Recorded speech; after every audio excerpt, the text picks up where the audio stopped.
جی welcome back ناظرین. میں نے آپ کو بریک پہ جانے سے پہلے بتایا تھا کہ second half of the programme میں ایک تو جیسے کہ میں نے آپ سے کہا کہ بھارت کی طرف سے جو ایک ڈرامہ رچایا گیا ممبئی اٹیکس، اس کے بعد پھر جو سارا سلسلہ پاکستان کی طرف جو ایلیگیشنز وہ بار بار لگاتے رہے پاکستان پہ. کل بھی جو ان کی ہوم منسٹر کی اسٹیٹمنٹ ہے کہ پاکستان جو ہے وہ بھارت میں دہشت گرد بھیجنا بند کر دے، اور اگر بند نہیں کرے گا تو ہم ان سب کے ساتھ بھی وہی کرتے رہیں گے جو ہم نے ابھی اجمل کساب کے ساتھ کیا ہے. بھارت کا جو ایٹیٹیوڈ ہے پاکستان کی طرف، ایک طرف تو ہمارے وزیر اعظم صاحب کہتے ہیں کہ جامع مذاکرات کی طرف ہم جا رہے ہیں، دوستانہ تعلقات جو ہے ان کو فروغ دیں گے، اور دوسری طرف اس طرح کے بیانات آتے ہیں. تو کس قسم کے تعلقات ہمارے بھارت کے ساتھ ہونے والے ہیں؟ اور اس کے بعد جیسے میں نے آپ کو پروگرام کے آغاز میں بالکل بتایا تھا کہ ہم لوگ بات کریں گے تفصیل سے the second half of the programme کے جو اس وقت ایک گڈ گورننس کی جو ہم بات کرتے ہیں اس کا کتنا مذاق بنا دیا گیا ہے، کس قسم کی گورننس ہو رہی ہے پاکستان میں، سیاستدان ہمارے کیا کریں، ایک عام آدمی کی ویلفیئر کیا کہیں پہ ہوتی ہوئی دکھائی دے رہی ہے، اور اگر نہیں ہو رہی تو کیوں نہیں ہو رہی، اس پہ بات کریں گے. میرے ساتھ بات کرنے کے لیے آج پروگرام میں یہاں پہ موجود ہیں ویری ویل نون اینالسٹ زید حامد صاحب. السلام علیکم.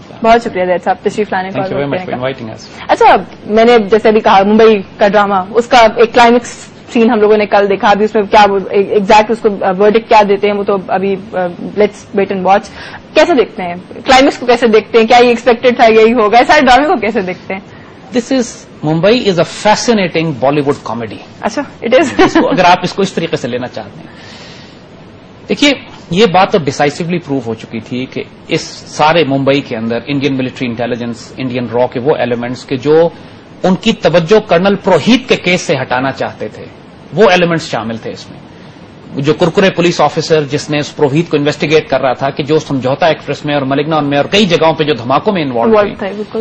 انڈیا کی جو سیکورٹی اور انٹیلیجنس سروسز ہیں وہ ان کی دہشت گرد تنظیموں اور آئیڈیالوجی سے پینیٹریٹ ہو چکی ہیں بری طرح. یعنی پاکستان میں تو یہ فرنج ہے جو ہمارے دہشت گرد ایلیمنٹس ہیں جو ٹرائبل ایریاز میں وہاں پہ کام کر رہے ہیں. انڈیا کی تو مین اسٹریم سیکورٹی اسٹیبلشمنٹ دہشت گرد ہو چکی ہے. اور سمجھوتا ایکسپریس از ون ایگزامپل.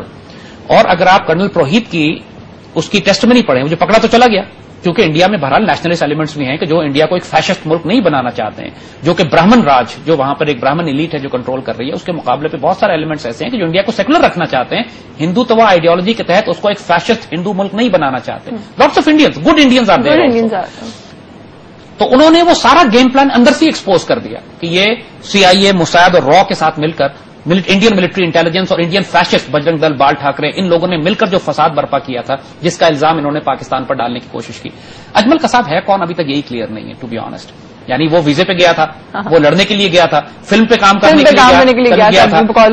اور دوسری بات جو سب سے ایک فیسنیٹنگ فیکٹر جس کی انڈینز بات نہیں کرتے، دیکھیے ایک مین سسپیکٹ پکڑا گیا ہے اس سارے ڈرامے کا امریکہ میں، ڈیوڈ ہڈلی. اور David Headley is an American CIA double agent. وہ ڈرگ انفورسمنٹ کے لیے بھی کام کرتا تھا، CIA کے لیے بھی کرتا تھا، اس کو پاکستان بھی بھیجا جاتا تھا. اور ہی واز دا ون جو انڈیا جا کے اس نے سارے گیم کو کیا بھی. امیرکنز اس کو انڈینز کے حوالے نہیں کر رہے ہیں. دیٹس دا فنی پارٹ.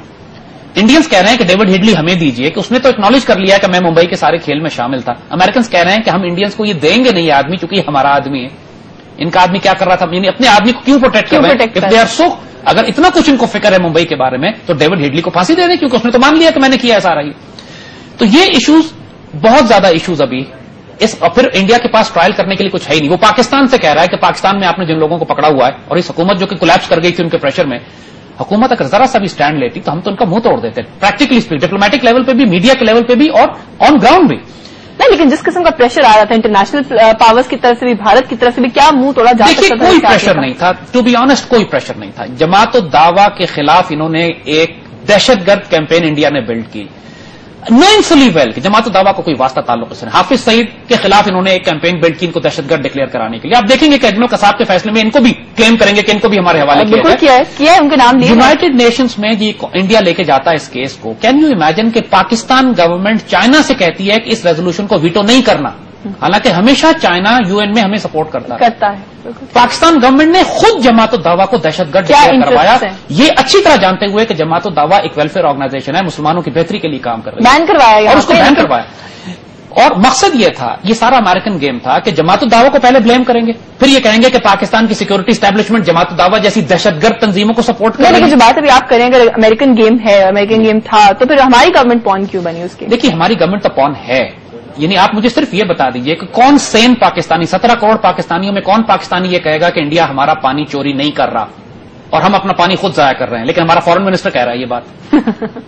مطلب easy What's wrong? Are we missing something here? وہ تو ہمیشہ بڑے جذباتی ہو جاتے ہیں جب انہوں نے بیرونی ممالک کا ایجنڈا یہاں پہ آ کے پریزنٹ کرنا. یہ بات ہم پوچھنا چاہیں گے نا ان سے کہ آپ نے یہ کس بنیاد کر دی؟ 60 ڈیم وہ بنا کے ہمارا پانی خشک کر چکا ہے قوم. مجھے آپ کو فوراً انٹرپٹ کرنا پڑے گا. جن کا بھی ہم ذکر کریں فورن منسٹر صاحب میڈیا ٹاک کریں, ان کے لیے ایک چھوٹی سی بریک لینی ہے. بریک سے واپس آ کے ناظرین گفتگو یہیں سے آگے بڑھائیں گے. ہمارے ساتھ رہیے گا.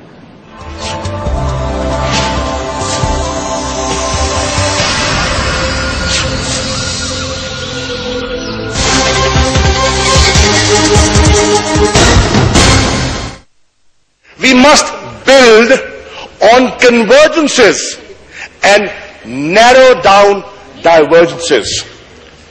Then only can we move forward. We had a good round of talks and those talks were fruitful. Let me move on, sir. When I was in Delhi on the 27th of June 2008, I would also want to bring in on record, we discussed the Kashmir issue. Threadbare. We discussed the Kashmir issue because that is one of the segments of the dialogue process between India and Pakistan.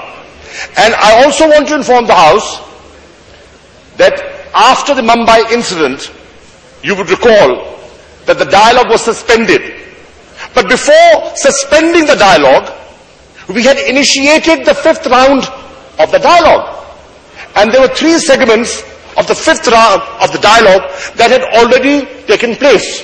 And one of the segments that was taken up in the 5th round was the issue of Kashmir. And the Foreign Secretary of Pakistan and the Foreign Secretaries of India took up the matter on the 21st of July 2008. Then, sir, in the first summit meeting between President Asif Ali Zardari and Prime Minister Manmohan Singh on the 24th of September 2008 in New York, and I was part of that meeting, the Kashmir issue and the water issue were taken up by the government of Pakistan. This is on record. Having said that, both sides agreed, and let me quote, Prime Minister Manmohan Singh decided.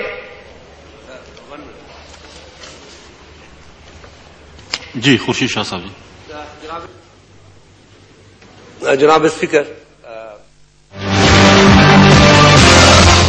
وزیر خارجہ شاہ محمود قریشی کو آپ دیکھ رہے تھے قومی assembly میں Kashmir policy پر بیان دیتے ہوئے. انہوں نے بھارت کے رویے کا ذکر کیا اور بھارت کے ساتھ مذاکرات کے حوالے سے پاکستانی اقدامات کو بھی انہوں نے بیان کیا کہ بھارت نے اگرچہ ممبئی حملوں کے بعد مذاکرات کا عمل معطل کر دیا تھا, تاہم ہم نے انیشیٹو لیا مذاکرات کے دوبارہ آغاز کے لیے.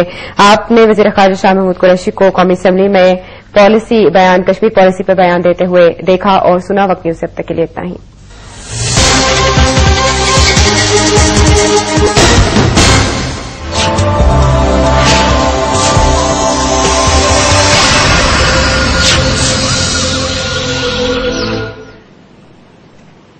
جی ویلکم بیک. ناظرین, زید حامد صاحب میرے ساتھ یہاں پر موجود ہے. بریک پہ جانے سے پہلے ہم بات کر رہے تھے قریشی صاحب کی اور انہی کی وہ اتفاقاً وہ ہو گیا. ویسے ایک سوال جو تھوڑا سا میں نے بریک میں بھی آپ سے ہلکا سا ڈسکس کیا, لیکن میں بھی آن ایئر ضرور بات کرنا چاہتی ہوں. اس پہ یہ انگریزی میں تقریر کس کو سنانے کے لیے کرتے ہیں؟ دیکھیے, یہ آپ کے سارے سوالوں کا جواب یہی ہے کہ یہ انگریزوں کے اتنے غلام ہیں کہ ان کے پاس آزاد فکر نہیں ہے. ایک طرف یہ ہندوؤں سے مروب ہیں, ایک طرف انگریز کے غلام ہیں.